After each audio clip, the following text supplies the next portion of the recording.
day of lung science, and we are going to look at asthma control in children. For one reason, because I'm a pediatrician. There are a few differences between what pediatricians do and what their physicians do. Much as they are few, but they are major. Sometimes when people think it is little, it may not be important, but there are differences. So today we are going to look at asthma control in children.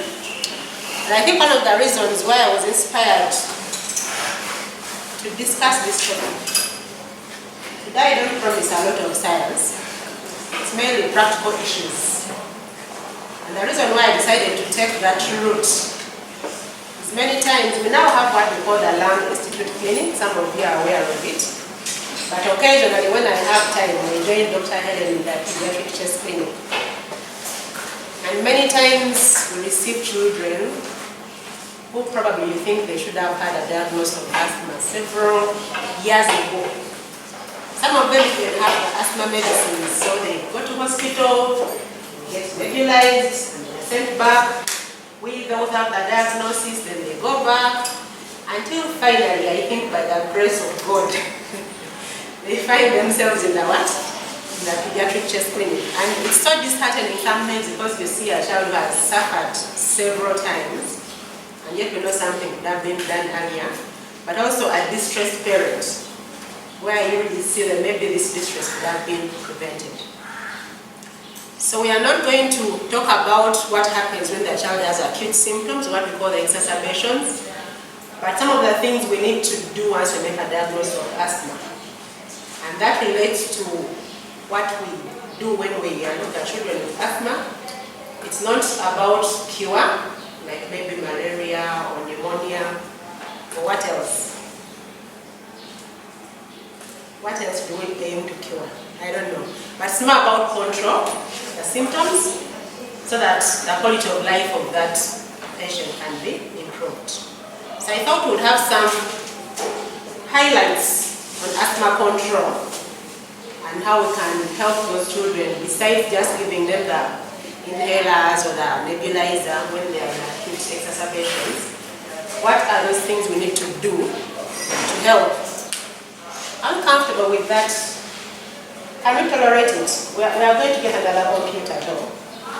Can I start or I wait for about 3 minutes and we get a better screen? I start? Yes. In the interest of what? Because this side, even this side is shaky. Because Dr. Helen has 4 eyes. So we are going to briefly go through the burden of asthma. Usually it's good to appreciate why we are making a lot of noise about some of these things. Something to do with the principles of management, because it's those principles we based on to discuss asthma control. And then I'll go into what is asthma control. When we say this child is controlled, this one is not controlled, control of asthma, what does it mean? Basic things. And why is it that we have to really think about asthma control? And then share some of the tools we use for monitoring asthma control in children. The last bullet is going to be for all of us. I don't have the answers, but I believe by the end of this session we should have some ideas, either based on what I have discussed or based on your experiences where you work, to see what strategies can we use to actually have effective asthma control, because it may vary from place to place. So I started with asthma, the definition. I'm sure you have seen it several times, but I think the most important statement there is that it's a heterogeneous disease, but the idea of chronic airway inflammation. The chronic airway inflammation is one of the things that triggers us to think about asthma control. Okay? And then, of course, the airway hyperresponsiveness and airflow limitation. So we have those three. They happen, you have inflammation, hyperresponsiveness, and eventually, as a result, you get the airflow limitation because of the obstruction that arises. And we have those symptoms: wheeze, shortness of breath, chest tightness, and cough, varying over time and intensity, and with variable expiratory airflow limitation. Some of those symptoms apply to all children, But for some children, you may not ask some of those symptoms, like you probably won't ask a 3-year-old whether she has chest tightness or if she's breathless. Those things you just observe. So you have to tailor your questions to the patient in front of you. I have seen clinical notes where 2-year-olds and say, complaining of chest tightness. What are those things? Paroxysmal nocturnal dyspnea and all those things. So some of those symptoms may apply, but those are typical symptoms of what? Of asthma. But the important thing is that they vary over time, and even the airflow limitation is variable. And some kind of explanation or just a visual bit of how an asthmatic airway may look like. So we have the normal one, which is wide and nice, and then we have the middle one, which is asthmatic. That person may have the symptoms, but it's going on with their usual business. They have the chronic inflammation ongoing, and they have cough. Sometimes they are saying that cough is normal, especially for children. They'll say, but this child coughs, until they reach this other side of the spectrum, and they come to when they have an attack. So we find that many of the children we see actually belong to the middle category, but somehow, somewhere they were never diagnosed. And recently there is a famous diagnosis called what? For those children in the middle. What? Hyperactive airway disease. Another one. There is a more famous one. Allergic cough. And then there is the non-allergic cough. I don't know. So those children actually have that chronic cough. Because some of them don't come to you in an attack with those typical wheezing and so forth. So you find some of the children have actually had those manifestations of chronic inflammation and chronic cough, but until they reach the acute exacerbations, then we may be able to make a diagnosis. So that's about what generally happens. This is just to share about the worldwide picture of asthma in children. You realize if you see where Uganda is, it says that we don't have standardized data. We have studies here and there which I'll share, but some of these countries have done these surveys on and off, and so they will be able to know. But what seems to be very clear is that it's still high in high-income countries,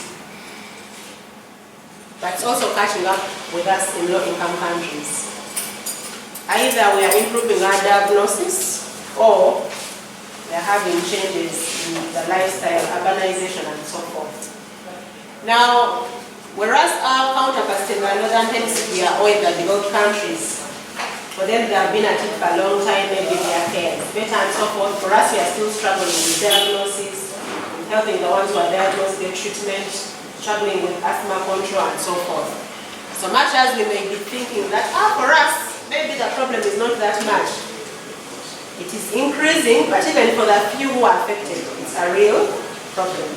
And sometimes it borders on how we control asthma in those children. So, the other thing I want to emphasize that if you look at the chronic child conditions, in Uganda, which one is the most common? Clinicians.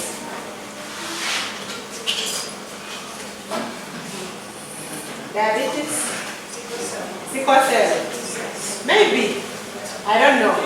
Probably we're going to go with diagnosing sickle cell. But if you look at the worldwide statistics, actually the most common chronic childhood condition. It's really at the top. And the others come. Of course, there are geographical differences.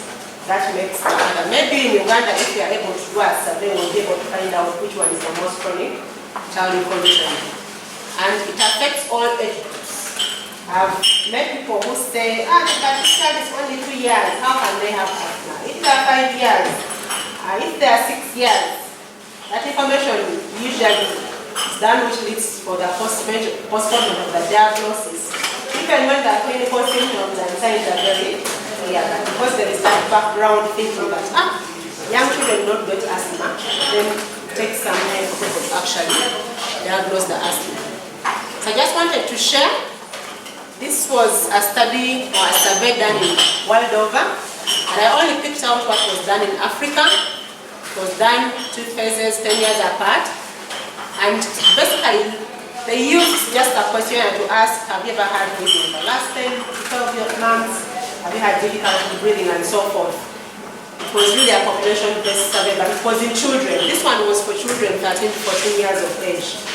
And if you look at Kenya, where our neighbors, phase 1 it was around 14%, phase 2 almost 16%. So there was an increase. Nigeria, the same thing. Ethiopia, more or less around the same. I don't know why it remained stable. South Africa, it all increased. So you see, this is just to emphasize that much as we've been thinking that we do not have a problem of asthma, we actually have a problem of asthma in children. And then if I go to Uganda, I said that there have been a few studies, and most of the studies have been by the pediatric residents. So we had the first one by Harriet in 2010. She looked at children aged 8 to 14 years and discovered a prevalence of 13.8. These were children in Kampala school, so it was an urban-based study. And her definition was exercise-induced bronchospasm. So the other thing I think it's about the asthma definition that you use in a particular setting. Other people use either, other people may use exercise-induced bronchospasm where you do spirometry before and then you tell the person to exercise and then you repeat the spirometry to see if there is airway narrowing. And then Aniku, a few years ago, went to Ginger. So went to Ginger district and looked at the children, again in schools, those who are in the urban setting and then the rural Ginger, and discovered that for those who are in the town, up to 21% actually had asthma based on the ISA questionnaire. But the rural people also had asthma. Sometimes we think because we are describing lifestyle, the traffic, the smoke and all that is a problem for the urban people, but actually even the rural people are affected by asthma. And then this is the study I did among the under 5s here in Mulago. And this one was a little bit more clinical. I was trying to differentiate between who has pneumonia and who has asthma. So I did a series of investigations, looking at the history, which tie in line with what we call the GINA guidelines, the Global Initiative for Asthma. And I found that about 41% of those children who presented with cough and difficulty in breathing actually had asthma. For the other studies, it was everybody, because it was a population-based survey. But for me, I really concentrated on those who presented with cough or difficulty in breathing. So the bottom line maybe we could get from that study, and that was in 2013. Now it's 6 years. Probably the situation is different. Maybe the proportion is even higher given that we are now vaccinated against pneumonia. So if you see an under 5 child with cough, difficulty in breathing, it could be pneumonia, it could be asthma, it could be something else. And maybe we need to tease out a little bit more, find out if it is asthma. Now this one is for us. If we are going to manage asthma, and I said the goal of managing asthma is to control asthma symptoms. So in a way, we need these things to be able to control asthma. So number one, it all starts with the clinician. And the clinician should have the ability and experience to recognize the symptoms. So that means you must have background knowledge and be able to tease out the history, because it's usually always about the what? The history is different from malaria where you just send a blood slide or RBT. You must have a conversation with a caretaker. And then define the level of severity. It's very common to say this child has asthma, and then you don't know whether it is mild, moderate, severe, or it is intermittent or persistent. If you do not define the level of severity, then whatever happens in asthma control becomes a challenge, because it is based on that level of severity which you grade at the time you see the patient the first time, that forms the basis of what you're going to do next to find out if this patient is controlled or is not what? Controlled. And then prescribing the correct medication. We see all sorts of medication. Some are on tablets of salbutamol. Which other one have this thing? Which one? So we must have aminophylline. Children may be on aminophylline tablets, salbutamol tablets, Montelukast. What else? Salbutamol syrups, Rosedex, Apidon, Cetrizine. What else? Ascoril. All those different things. But we must be able to prescribe the correct medicine, because if you have not given me the correct medicine, how will you judge if I am controlled or if not controlled? So again, if you are thinking about asthma control, we must have prescribed the correct medicine. So it's against that that we will judge. Given this medication that does and the way the person is using them, then this person is controlled or not controlled. Otherwise, if somebody is, for example, on ascoril syrup alone, it's not the appropriate medicine. So you cannot be describing whether they are controlled or not. And then lastly, the conversation I talked about, education of the patient, if they are older children, the teenagers, or the caretaker and family. It's very important. That's usually actually the cornerstone of managing asthma and therefore achieving control.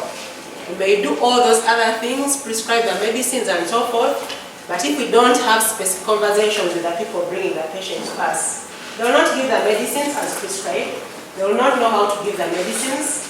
They will give when the child is okay, then they stop, so all those things. So we must have a clear education for the family and the caretakers.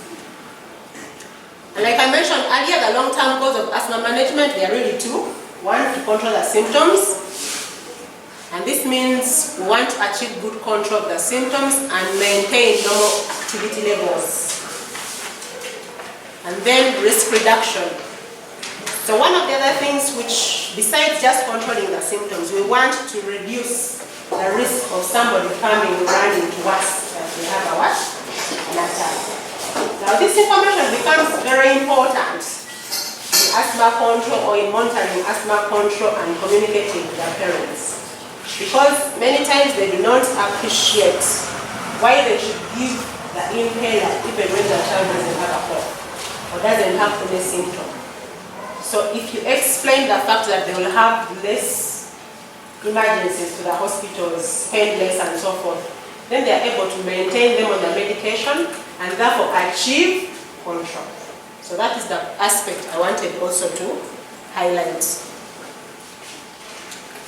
And then the other point about it is that achieving these goals, those two goals, symptom control and risk reduction, requires a partnership between the patient and you. You have to ask the patient about their own goals. I've found this with adolescents. I have under the Uganda Pediatrics Association, we have an asthma care program within Gaza High School. If you think their problem is symptom control, you might be mistaken. So you have to ask, what is going to motivate that person? What is their goal? What is going to motivate her to have her inhaler every day? Some of them it's about sports. They want to participate in sports. But of course in the long run, if she's taking the medication because she wants to participate in sports, you have asthma control. Okay? If it's a parent, they say if it's going to help me save my money and I don't have to run to a acute care unit, that will be her motivation. So it is important to have that conversation with the patient or the caretaker. What is your goal? And then you can ride on that to put in other things, but it will help them actually adhere to the medication. Like I mentioned, good communication is very important. And consider the healthcare system, medication availability, the cultural and personal preferences, and health literacy. Many times we prescribe very well, say, salbutamol inhaler, PRN, beclomethasone, PRN, spacer with mask. We write them on the prescription, which is okay, okay? And then, because we don't have them in our healthcare system, we send them to buy them somewhere. And then they go and buy. There are so many times where we've interacted with a parent and they say, okay, just show me what you do when you're going to give the medication. They shake and then the cover is still on and they are spraying into the cover, but they think they are spraying into the what? The spacer. Okay? So some of those things are very important about good communication, but also the healthcare system. So you need to go a little further. I think I would encourage everybody to have some, they call them dummies. Yeah, to just demonstrate what that parent should do. It shouldn't, for asthma care and therefore achieving control, it shouldn't end at that prescription, medical form 5. You do a good job, write everything, 50 micrograms, 100 micrograms, or whatever it is. Get the newest brand on the market, put the quote, or if it's all those things. But that part of actually, because you're working in a health system where some of these things are not there, you can find a way of getting them. Sometimes these companies are actually able to donate. It's very important to have that step.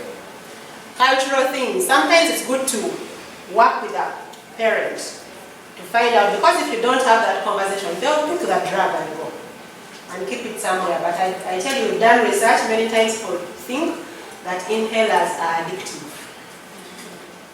That if they put you on the inhaler, your asthma will never go away.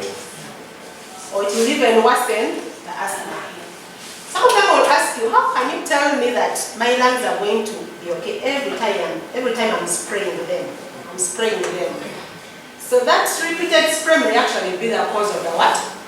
Of the worst problem. So you must consider these cultural things and people's preferences and things like that. Sometimes it's hard to have a trade-off between inhaled medicines and Montelukast. You have a parent in front of you and for sure you go through all the demos and she cannot do the spacer and the inhaler. Maybe it's time to think what is likely to work for this patient in front of you. I'm mentioning all these things because they touch asthma control. If you don't do them right, then we cannot achieve asthma control, meaning we shall not control the symptoms, we shall not reduce the what? The risk. And of course, health literacy. Health literacy means that the person is able to talk about the disease, they know why they should take the medicine and so forth. Not health education. Health education is about instruction. Go and do 1, 2, 3 things. But health literacy takes a step further and they should know why they should take it. And research has shown that if people are health literate, they are more likely to adhere to the instructions and even ask questions that are relevant to them. So I will now go to the subject of today, asthma control. And basically it refers to the which the manifestations of asthma are minimized by therapeutic interventions. And manifestations are those things I talked about, the cough, the difficulty in breathing, the wheezing and so forth. And I want to go through that, but why the asthma control? It's basically about symptom control and risk reduction. Now, when we are treating asthma, we give what we call the relievers. That is the salbutamol. So if somebody comes with an attack, we want to relieve the what? The obstruction. Either by the inhaler or the nebulizer. But when we are giving maintenance treatment, the treatment we are giving is called a preventer, sometimes they call it controllers, either or. But it is geared towards controlling the inflammation. There are so many other mechanisms in asthma, but I wanted us to appreciate that this service we do to the patients if we don't give them what? Controllers. Because you need to know what goes on behind the scenes in somebody's airways for you to appreciate that I need to prescribe this inhaled corticosteroid or the Montelukast. Besides the superficial things we talked about, symptom control and risk reduction. So number one, for everybody who has asthma, they have those inflammatory cells. I tried to summarize some of them. So we have the activated mast cells. These ones, we know them a lot when we are talking about the exacerbations, but they are still there, even when somebody is having no exacerbation at that time. And these ones are the ones that release the bronchoconstrictor mediators like histamine and prostaglandin D. So if you're not giving somebody an inhaled corticosteroid or montelukast to control, you know that those things are going on. Okay? And they may have that bronchoconstriction, which may not necessarily manifest as an attack, but they have that cough and it's still going on and they're uncomfortable, their quality of life is not good, they have some degree of exercise intolerance because something is going on in their airways. We have the activated eosinophils.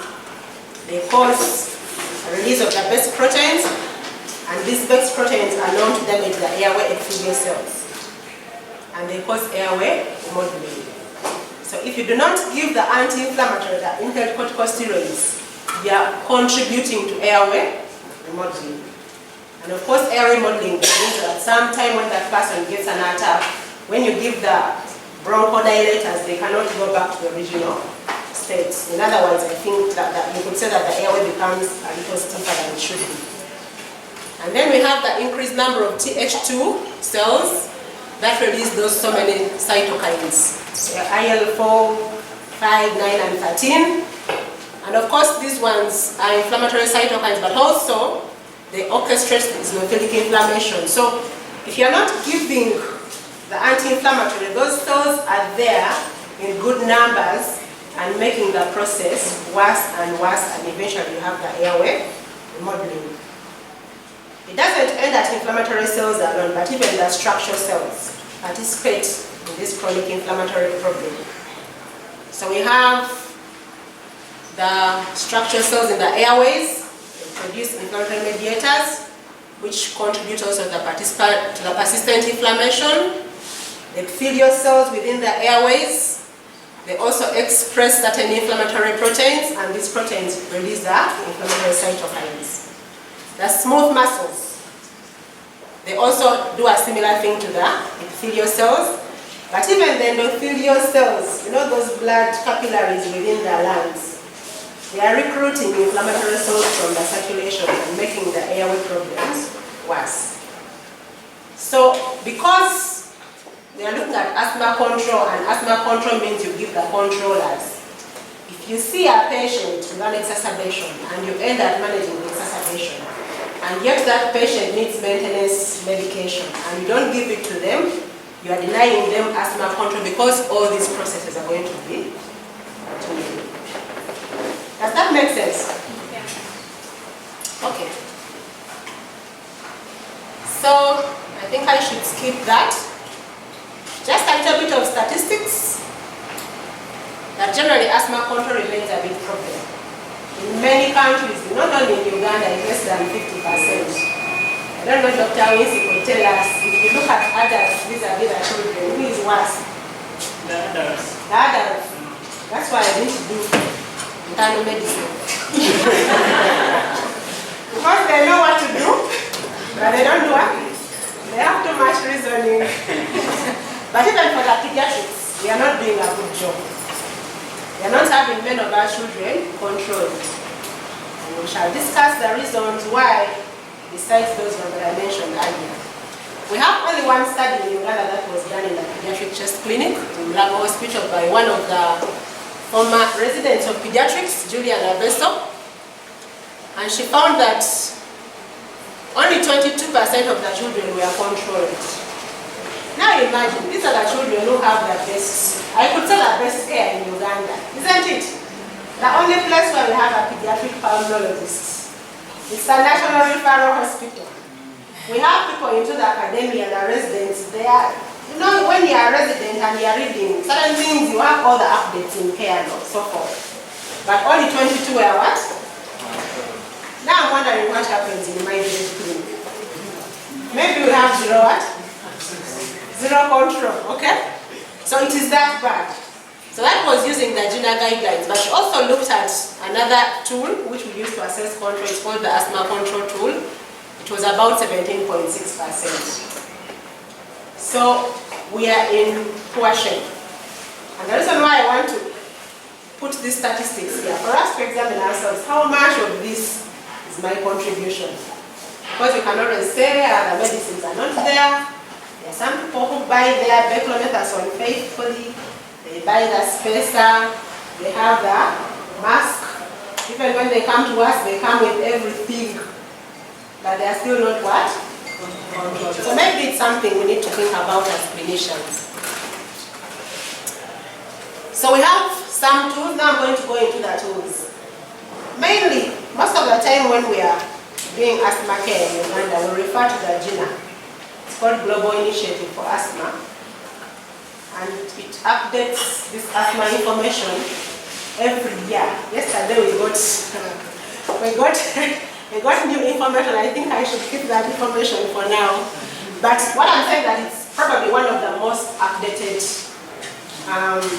guidelines, because it's global. There's this team of the people in the committee, so they keep on reading and looking at the research that is upcoming, and then they update the guidelines. So you could use this to assess the control of your patient.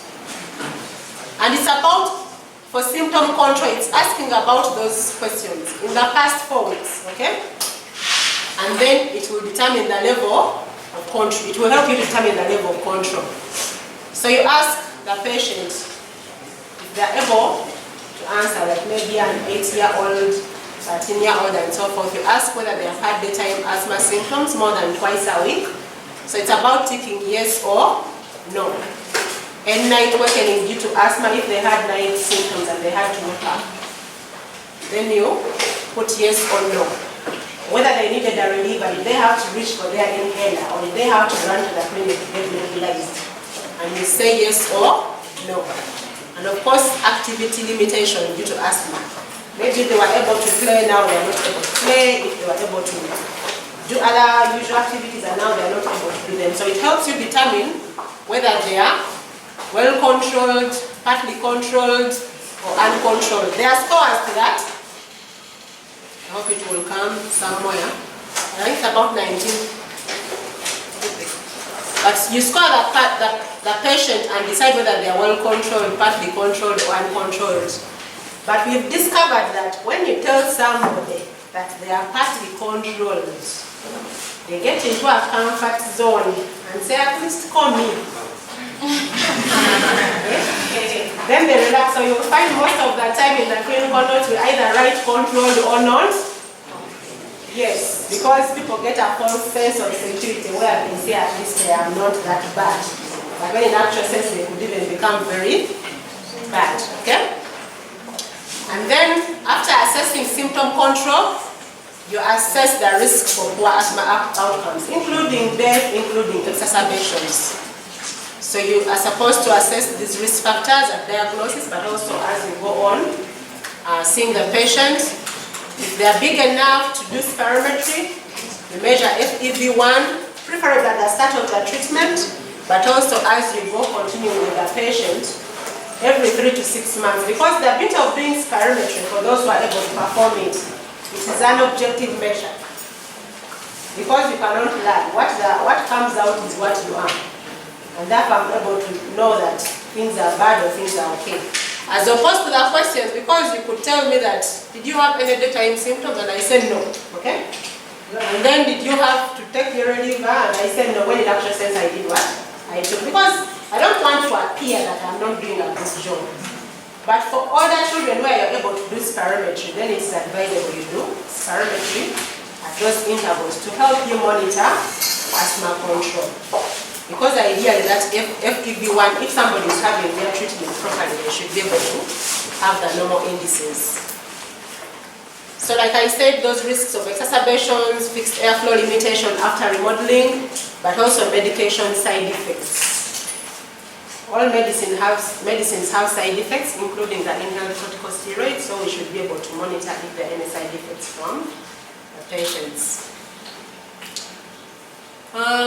Then the other tools which are commonly used in research, there are 5. There is the asthma control tests, the childhood asthma control tests, the asthma control questionnaire, then there is asthma therapy assessment questionnaire, the ATAC, and then the LARA. Who is LARA here? Asthma symptom scale. But the ones I've come across mainly are the first 3, mainly used in research. So So if somebody is doing a research, they're likely to pick one of those depending on the age group of the person they are dealing with. But some of them can actually be used, or you can apply them in your clinical care if you're able to do that, so that you're able to monitor, is this person improving or is not improving, depending on the scores they get. So if the person comes in the first time, you grade them. They come after 3 months, you check their asthma control using those tools. 6 months, 9 months, you should be able to tell that they're actually improving or staying the same or worsening, depending on the score, so that you're able to intervene. If somebody is not improving or getting worse, you should ask yourself why. Is it the medication? Is it the environment? And so many other things.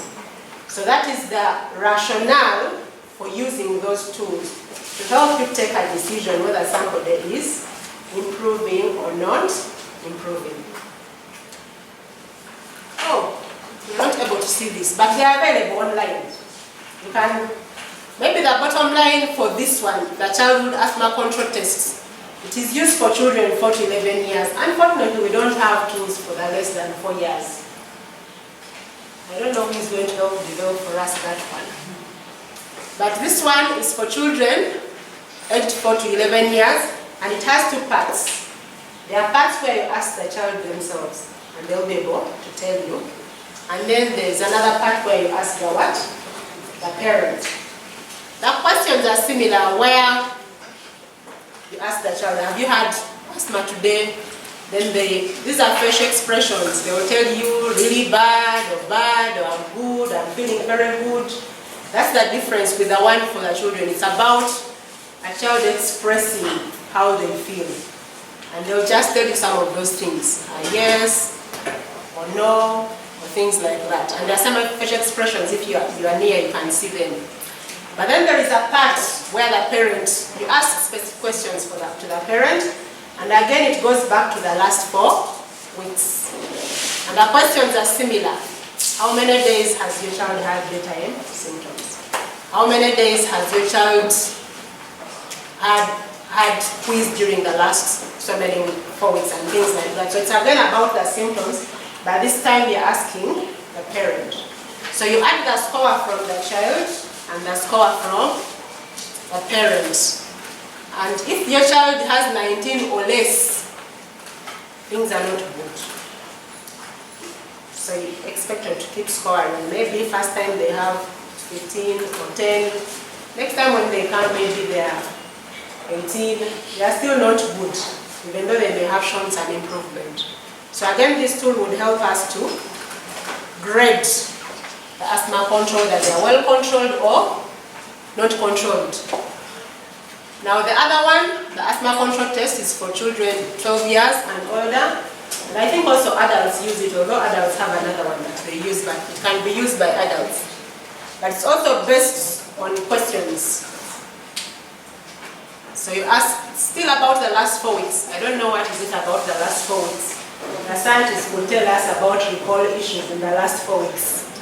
But we ask usually about things that happened in the last 4 weeks. It's about work done, school, shortness of breath. Have you used your inhaler, the reliever? Or how do you rate your asthma control in the last 4 weeks? So it has a section where you are saying it was good, it was not so good, it was excellent. But if you did spirometry, maybe things may be different. But again, this is another tool which is standardized, and you can use it in your clinical care to monitor the patient. So if a patient has a file, you can have these ones printed out, and every time you put a date, maybe at some point you can do some statistics and see the score. Is it increasing? Is it reducing? Is it the same? To understand what is happening in this patient's asthma control. Okay? So, I didn't discuss the other tools because we don't use them in pediatrics a lot. The others are mainly into research, so I decided to use and to just discuss these two, plus the GINA, because they're the most commonly used in clinical care. If you're doing research, you can go into the details of the other one. Depending on what you want to do, you want to find out how validated are they, and Can I use them in this environment? Some of them ask questions which may be difficult for other people to even understand. Some of them haven't been translated. The asthma control tool has recently been translated into Uganda for one of our studies. Now, fortunately, I know how to read Uganda, and the translator, whoever it was, the consultant, was trying to translate that question. You think your asthma is controlled? And she kept on, how would you translate that in Uganda? And she kept on writing that asthma or fuze.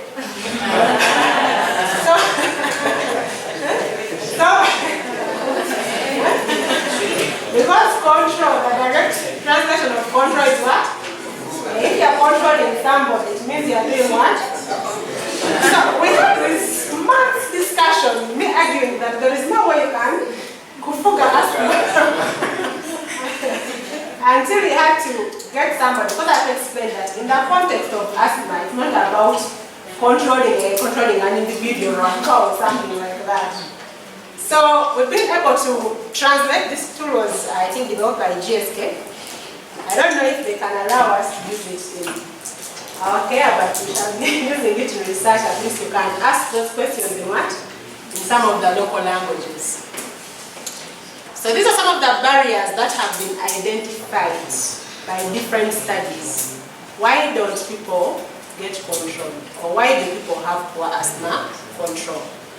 And as you realize some of these things, we can do something about them as clinicians. Number one, the environment. If you prescribe your medicine nicely, but you don't have that discussion about trigger avoidance, then they will not be controlled. This could be outdoor or indoor allergens. There is a very uncomfortable question we usually ask about allergens. Who knows that question? Usually it brings a no response, although it may not be necessarily true. Ask, do you have cockroaches in your home? How else can you ask that question?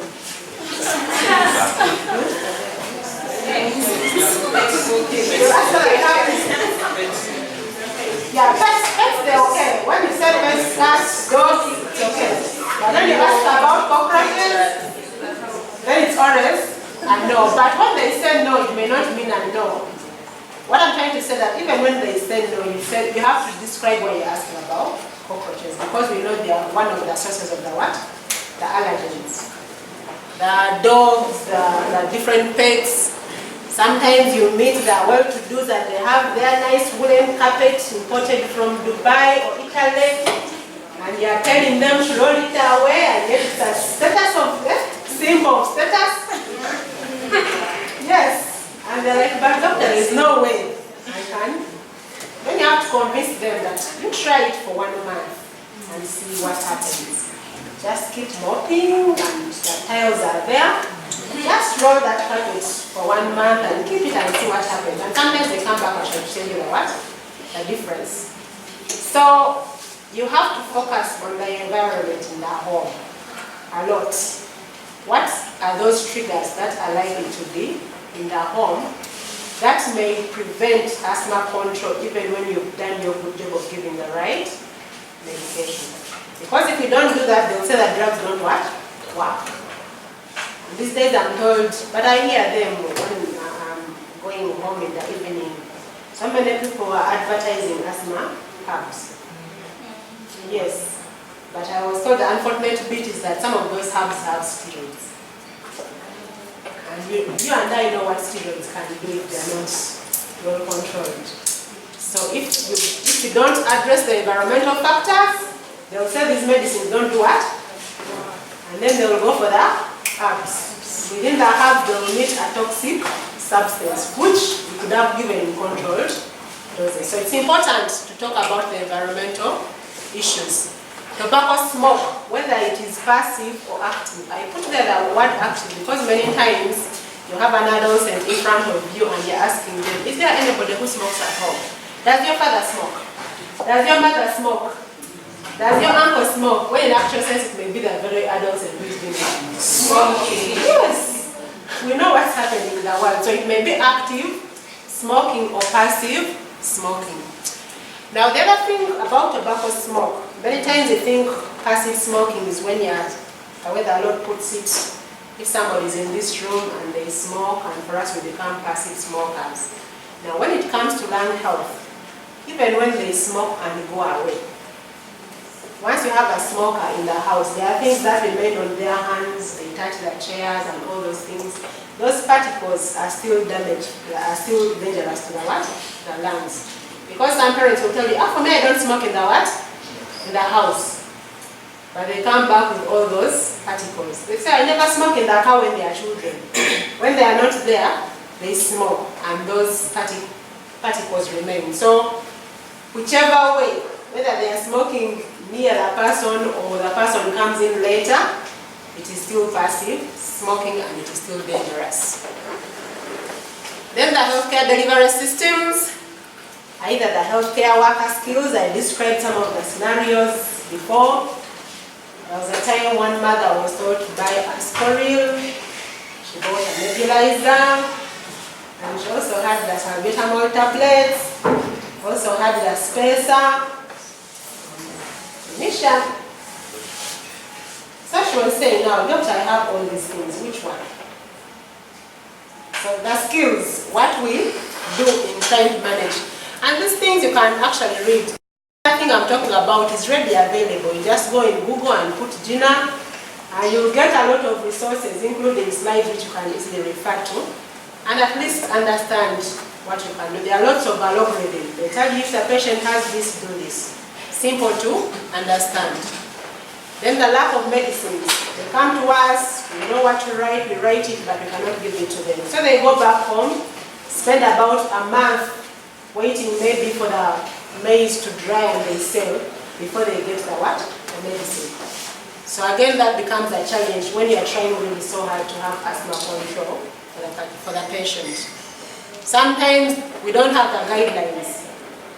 I've had a look at the clinical guidelines in the recent past. I think it is better, but in those years past, it was terrible. So the guidelines may be probably a cause, but we are improving. We are improving, we are getting better. Probably you will not find their tablets and vitamins anymore. We are now dealing with inhaled medicines.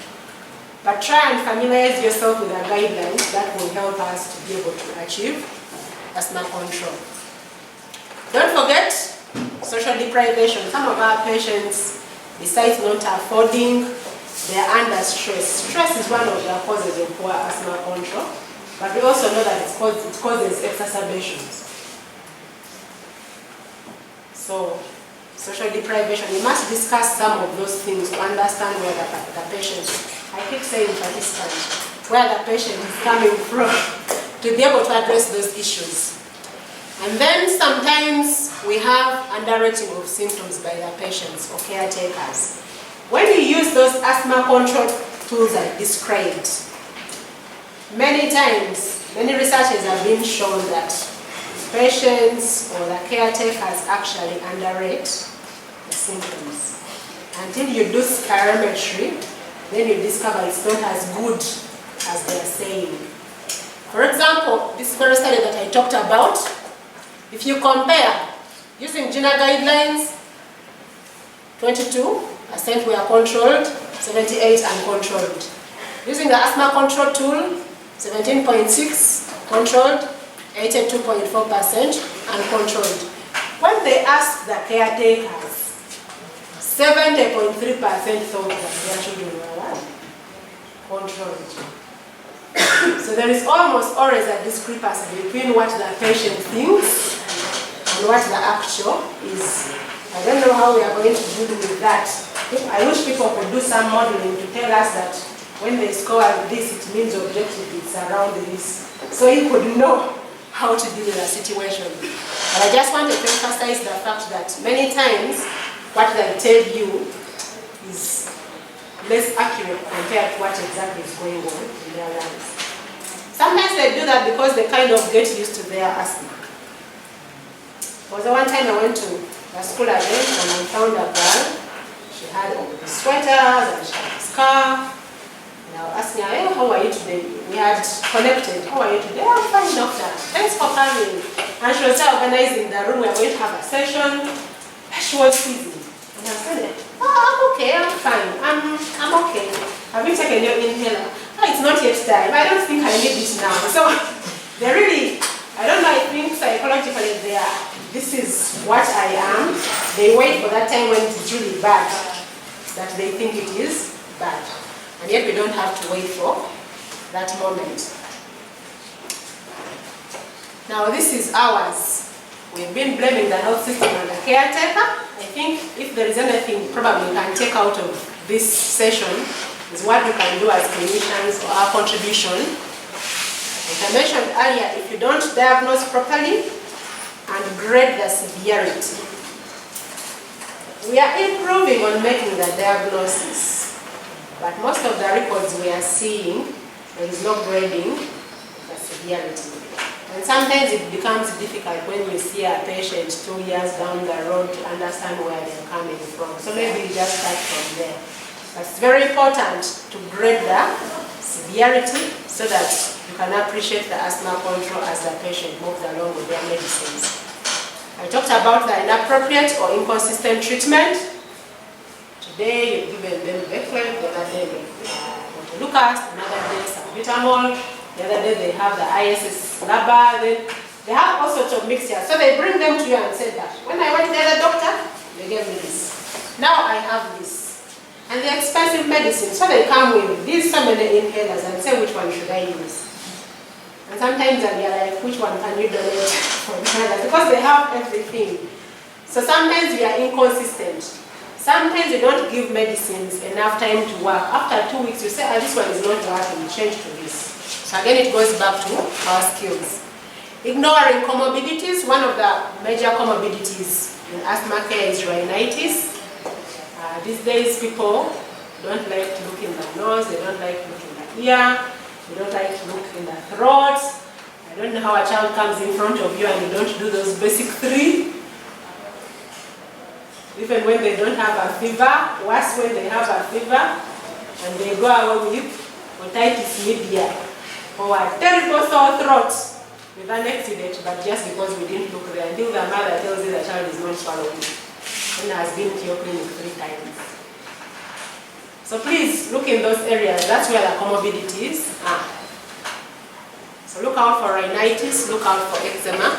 We also have conjunctivitis, but I think the common one we see in children is the rhinitis. Make sure you take care of the rhinitis, and then you'll have better control compared to if you don't treat the rhinitis. Communication, I don't think I can emphasize it more. I talked about really explaining the medication and finding out from the patient or the caretaker. I described the concept of health literacy. And then lastly, the documentation. Sometimes I'm tempted to have a study to look at documentation in our clinics. Sometimes it is hard. It is really hard to find out if the patient is controlled or not controlled, or where they are coming from and where to start from. There are a few things, maybe we could think of designing maybe a template of the few things you need to ask at every review to give you an idea whether this patient is controlled or not controlled, so that the person who comes next can know what has been happening to the patient. So those are some of the barriers I came up with. I don't know if you have thoughts about others you can share. Any thoughts? The next speaker, yes, please. Thank you for the presentation. My question is about small in public. There are many of those children who cannot access a person like you and do the meeting. And when my child falls sick, I go to a clinic nearby to bring them a town. Whoever is taking care of me there is not knowledgeable what like the message is giving us. What have you done as lung science? Lung science, lung institute. I'll come to that. But I think what she brings up the point that the person who sees the skills and the knowledge of the person may be actually a barrier. And it's a true barrier to asthma control. Because I'm still continuing. It looks like now, as we are getting the information, we are very few. Maybe there is no person. population that should be getting the information so as to disperse it to other places. So, do you have any arrangement? For example, one time we have a diarrhea control unit, and we have a diarrhea control corner in the acute care unit, whereby every baby who came with diarrhea, so that whoever enters acute learns about that, whatever must be done to that small. Now, do you have such a plan or an organization in acute care for those others who are not here to learn? I'm going to pass on that question. So my other question is, my other question is, if you are, I don't know how established you are, do you have radio programs that can capture some of these messages? So that if a mother doesn't know that this is not how they treat the asthma, she can say, oh, I had somebody talk about this.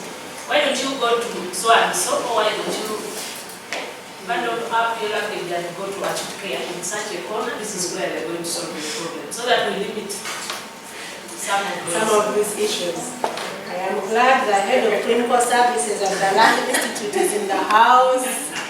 Dr. Ivan Chimuli. I think he has heard when it comes to care. And at the Land Institute we have a clinic, but it's not an acute care clinic.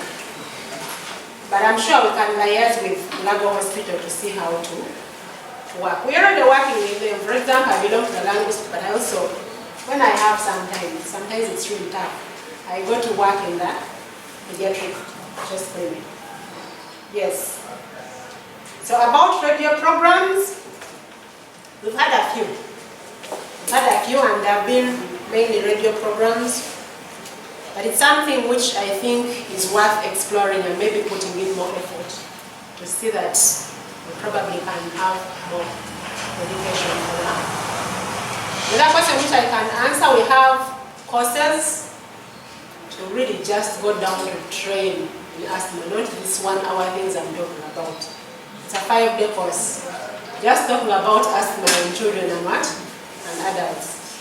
Usually by the time you go away, you are well grounded. You don't need Dr. Helen, you don't need Dr. Wilson. You are well grounded. We have some graduates of that course here. So they are doing a good job in Zambia Hospital. Maybe when we advertise, we shall send on the emailing list for the people who come for the day of learning science, and then they can attend. Okay.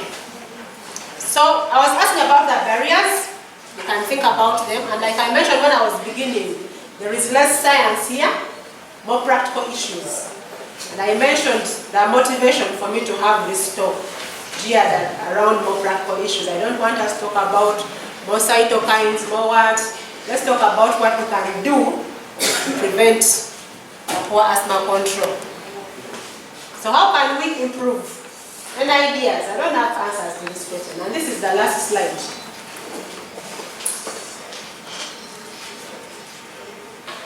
Apart from what she mentioned, creating awareness, the acute asthma care corner in Dr. Aaron. Any thoughts?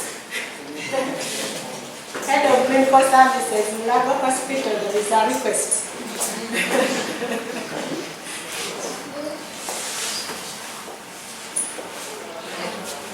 I don't know, they asked what are we doing in acute care unit. I can't answer that question because the only reason that takes me to acute care unit is if I'm doing research there. Yeah. Maybe it's something to think about how to organize within there. But you know, we are more integrating care other than looking at these specific things. Yes, Dr. Hayes. Thank you. I think the illustration she gives is from a program.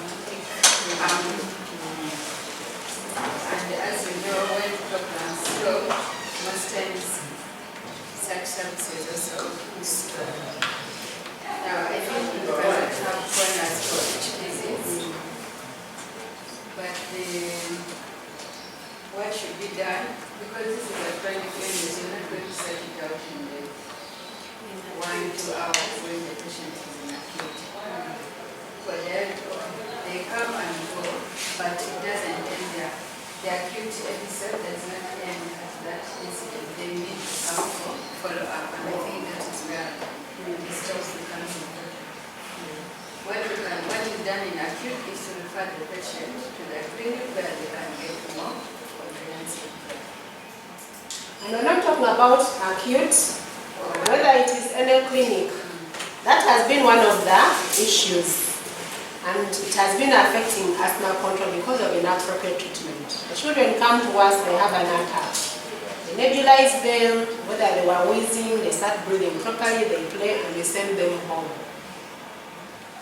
We wait for the next episode. Sometimes they are weekly, sometimes they are monthly. And yet the idea, after you've taken care of the acute attack, please, and please, refer.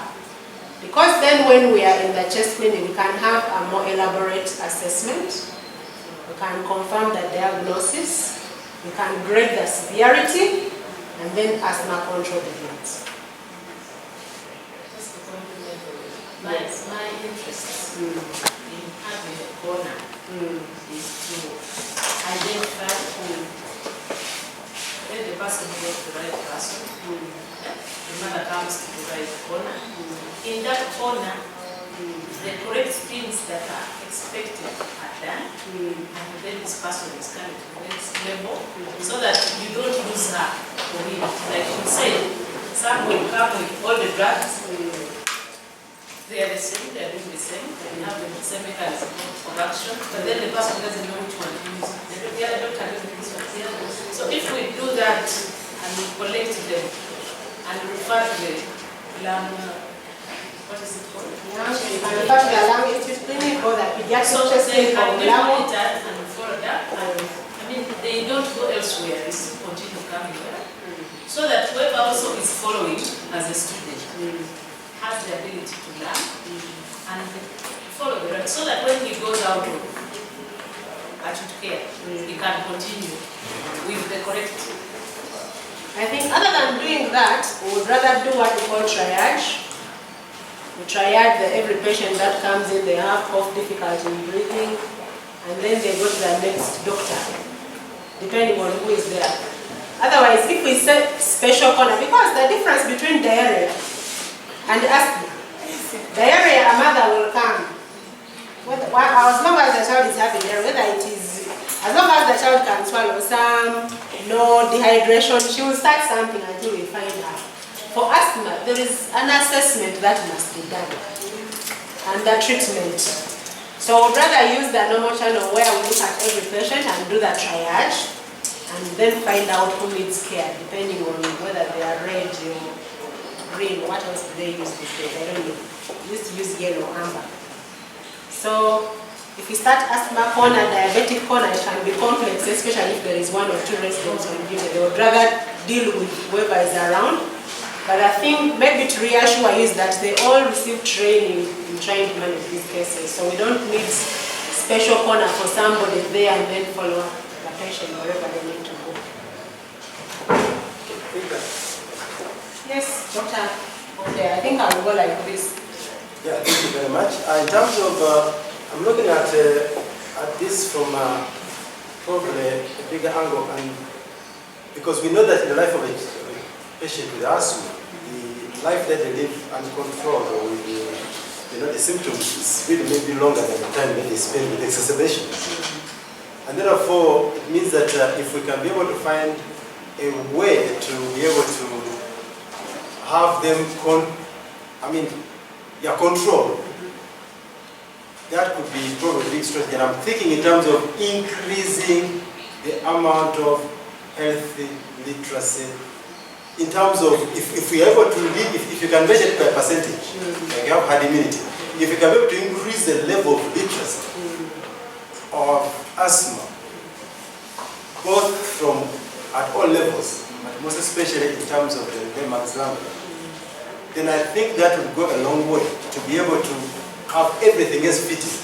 Because if the mother knows that You know, when my child having got this attack, I expect to be given something to continue taking. If the doctor doesn't give, the mother will remind and say, but doctor, it is known that because it's common knowledge now. So we need to find a way of increasing the knowledge. And how is product we need to think about it? Okay.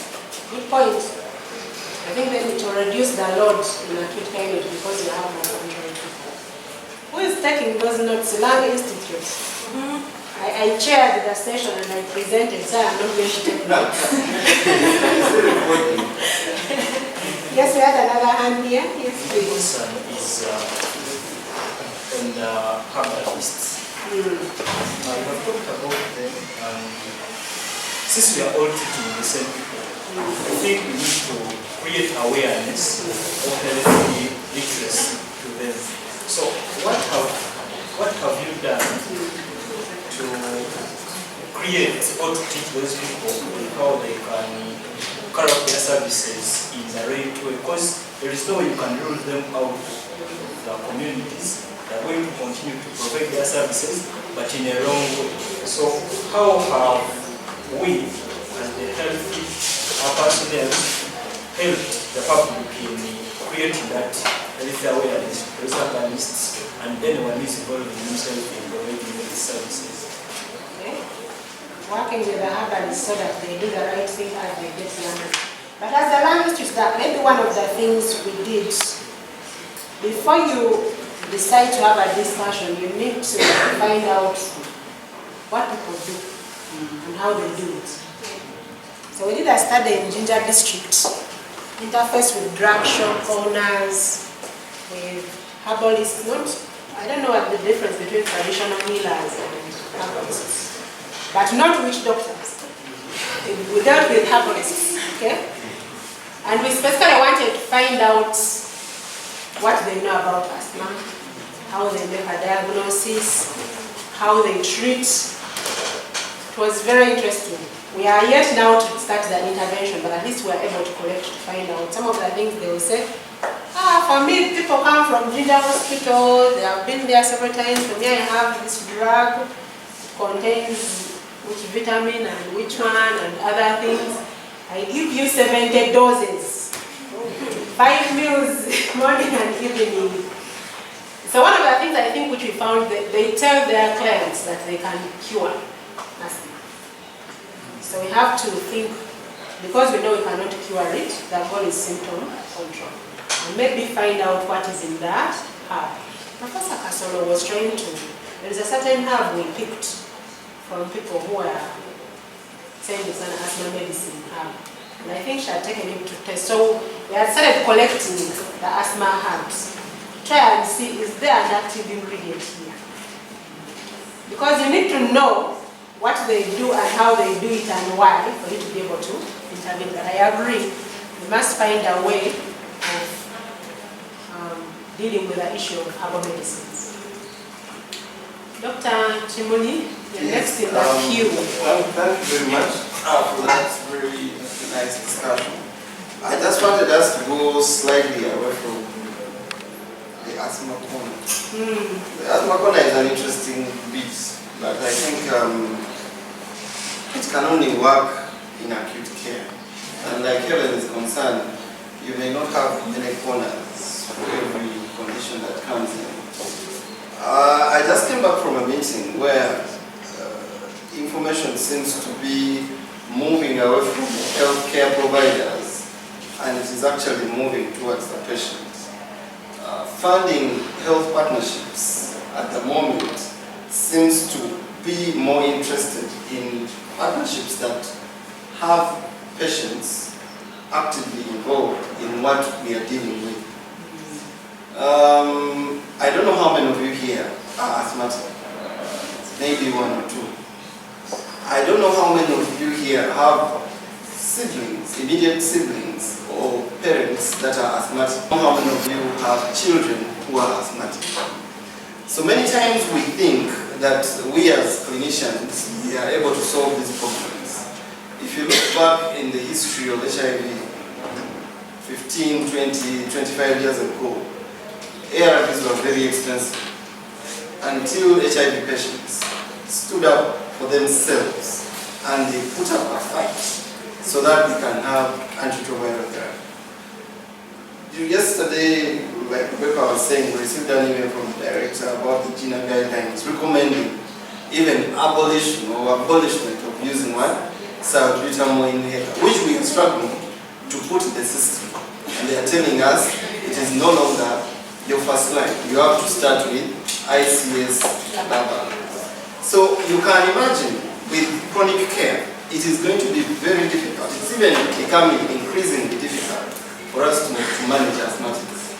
So with movement from patients, or rather from healthcare workers to patients or patient-oriented healthcare services and improving health information systems, I think we need to start being active as patients, as colleagues of patients, as mothers of patients, as siblings of patients, to make sure that patients are now actively involved in this thing. We can sit here and split all the leukotrienes there are in asthma, but we shall not get asthma under control. So for me, to answer that question there, strategies to improve asthma control, I think we need to get out of our comfort zone as healthcare workers and see how we can engage patients and try to make patients stand up for themselves. That is the strategy that I can give you for today. Okay, thank you, Dr. Thank you very much, Rebecca. My point is almost like Chibuli's, but I'm thinking of still having what we call peer leaders. I think we do that with type 1 diabetes, where someone has asthma and they're good at something. So maybe a swimmer or an actor or somebody who can actually pull the attention of the public that they're using their inhaler and they're living a normal life, they've used it like for 10 years or something like that. Or a child who has outgrown it and is now maybe a lawyer and is talking about his past. So I think that's also a way of telling community that it's actually fine. Yes, Doctor. Yes, thank you so much, Dr. Rebecca, for the wonderful presentation. I'll probably just add a few points from experience, but also from some of the researches we've done. What we have seen, at least for us in adults, the hardest group, and perhaps the key drivers to poor asthma control, are the people with the so-called mild asthma or mild persistent asthma. What we've actually seen in adults is adults tend to underplay their symptoms, especially for men, who will tell you, no, just here and there. But when you have to do spirometry, their lung function is really bad and screaming out for help.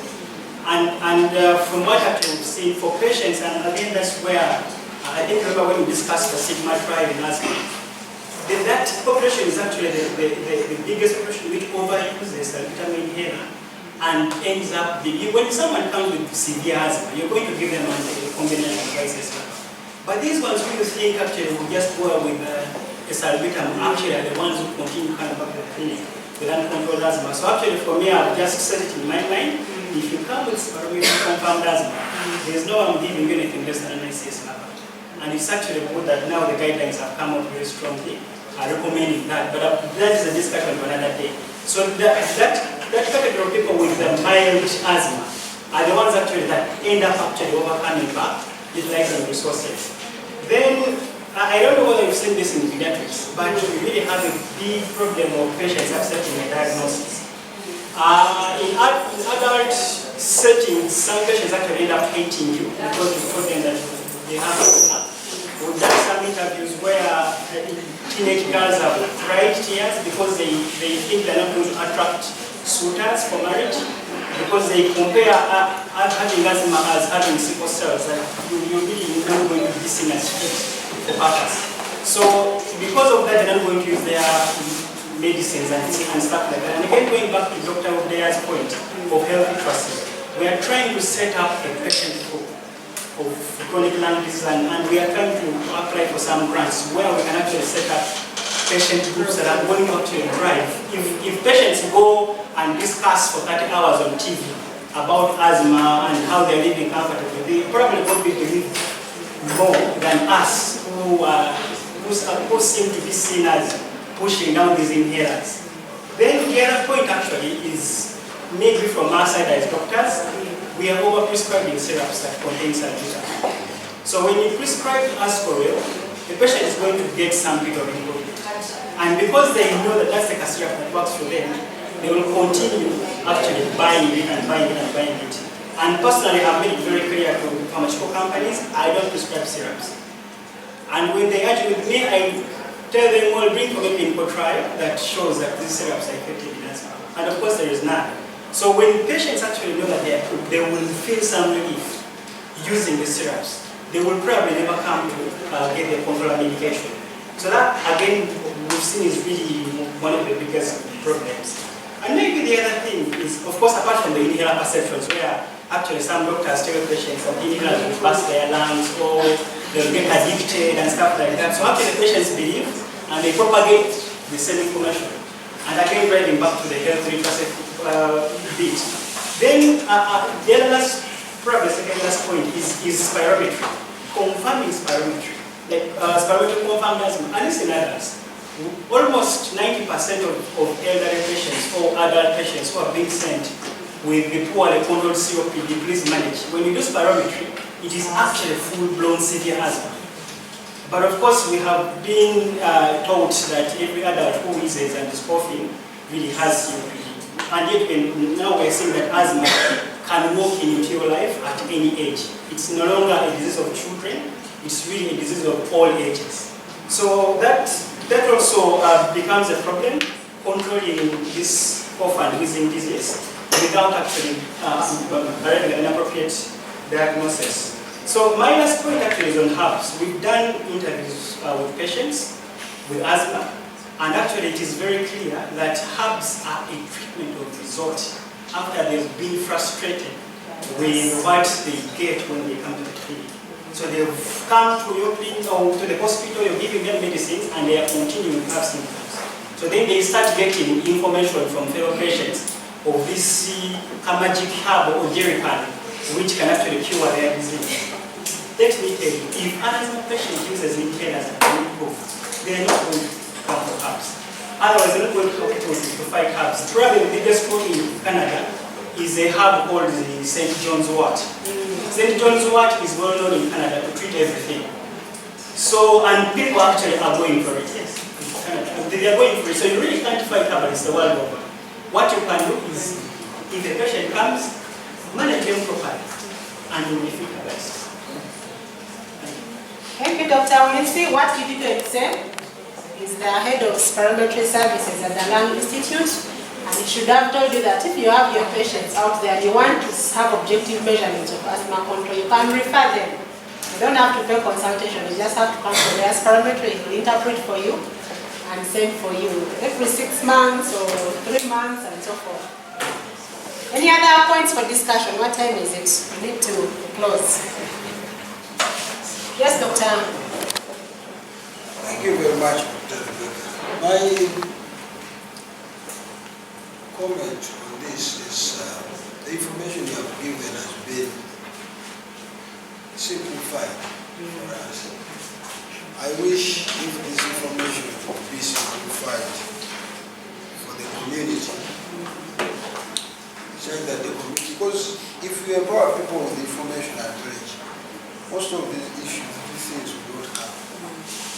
And now they don't know those perceptions and what. They don't have this information. If it would be simplified and widely disseminated, maybe on small brochure, and LOC meetings, the farthest you can go. The other group of people who benefit from this information are the children. Primary 3 up to primary 7 there. Because if they get this information, they will not even stigmatize their fellow children. And those children will not even get worried of taking an inhaler in the class or moving with it. because it will be a common information. You have empowered them with information. You cannot transmit this is not this. So that is my request that if this information can be simplified for the community, and also if you can plan to reach schools. We have reached to schools. Information from schools, by the way, is very interesting. It's, we always think adolescents are very difficult and what and things we are thinking about. They have their own ways, but if you reach out to them the adolescent way, that's very important. The adolescent way, they are actually very, very positive. And it's a motivator for them. I just want to share something we are going to do at the Lang Institute. And that's what I call innovative ways to improve health literacy. Exactly what we've been talking about. We have a project which we call the Acacia Project. It's about improving control of asthma in children in Africa. It is in 6 countries. Uganda is one of them. The first thing we're going to do to assess, using the asthma control tool that I talked about, assess asthma control among children in school, 12 to 14 years. But the next phase is about trying out something which we think may work for adolescents. And that is communicating to them through theater, other than what I am doing today. You can imagine if there were adolescents in this room today, what would happen? Probably they would be on their WhatsApp and you know that kind of thing. So we want to try and see if we can communicate to adolescents the adolescent way. And it make changes. So we are going to do a trial where we do business as usual, health education, we talk, all the things, and then in another set of schools we do the theater, play, people will be trained to act, and then we shall compare which one is the better intervention. And maybe we could use it to actually do the kind of work we are thinking about, asthma in schools and different things. The reason why we are decided to do this in this age group, it's one of the problem age groups when it comes to really asthma control. Because they are adolescents. All of us were once adolescents. Many times we thought these adolescents and we forget what we were when we were adolescents. So we shall do before and after knowledge and practices around asthma care, and then we'll see whether it can actually improve. For the different age groups, maybe for the young ones, people have tried cartoons and things which they really understand. So in terms of health literacy, which seems to have come out strongly in this discussion, as we do the health literacy, even for the patients in front of us, let's put into the context, who are they? Am I talking to a 7-year-old? Am I talking to a 14-year-old who has an appointment and WhatsApp messages are coming? Am I talking to this elderly who has her kiosk waiting? So you usually have to have a clear, some few points you need to tell that person to go away with which one will help them to do that, to do some of those things to improve their asthma care. So maybe in 1 year's time we shall be able to give some results, and probably we can use some of those interventions, if they come out to be successful, to also implement in other schools. But we already have experience. I mentioned that the Uganda Pediatric Association, which I'm part of, has a program with Kayaza High School. And the adolescents, when you do the adolescent, because we gave it to them peer-to-peer, they design the theater, they play games, they do all those sort of kind of things. And we've seen the children who couldn't even come out to mention their symptoms actually coming out. Sometimes it's the parents who are so difficult and they don't want to hear the child mentioning asthma because maybe the child is pretending and so forth. But they've even been able to penetrate their parents, and the parents accepting that the child has asthma and be able to provide medicine. So it's that whole cascade when it comes to children. It's not just about the patient, but maybe about the school, maybe about the guardian, maybe about the parent, but also you, the healthcare provider. So that's what I had for today. Thank you so much. Maybe at another forum. Oh, Irene. Mine is a question. Yes. I see what we are using for assess control, we're using questionnaires and scores. Why aren't we using spirometry? Because the other one is really can base with bias. You want to get the exact. Any thoughts? I'm not going to answer that. Any thoughts? Why aren't we using spirometry? Dr. Katajida, please don't answer. I share a genuine concern. Yes. What do you think? The issue is in children. It is very tricky when it comes to spirometry in children. A certain category of children we are not able to do spirometry. Why else? Yes, please. I think we also need to get history. Yeah, we need to get the history. Why else aren't we using spirometry? It's very important. And it's good you ask. Yes, please. It is possible that maybe the clinics that are running cannot afford the spirometers and even the knowledge in how to apply. Yes, very good. And the reason why I'm saying that, don't tie yourself, I'm going to say in layman's language, don't tie yourself on assessing that I will not assess asthma control until I have a what? A spirometer. I don't know how many spirometers we have in Uganda. If you don't have a spirometer, at least use that one. When you get a spirometer, then you can go to the one objective measure. If your patient can afford spirometry, refer them to the Lung Institute or other centers that have spirometry. But the bottom line is, let's try and do something to at least, even if it's a subjective measure, but it will at least guide on how our patients are performing. Yes, Dr. Helen. I also want to add the spirometry measurement may not reflect how the patient has been before that day. So like somebody has said, you still need to know what is happening all the other days. You can't just follow up. Yes. They may feel better that day or they may be in an attack that day, but it doesn't tell you what has happened.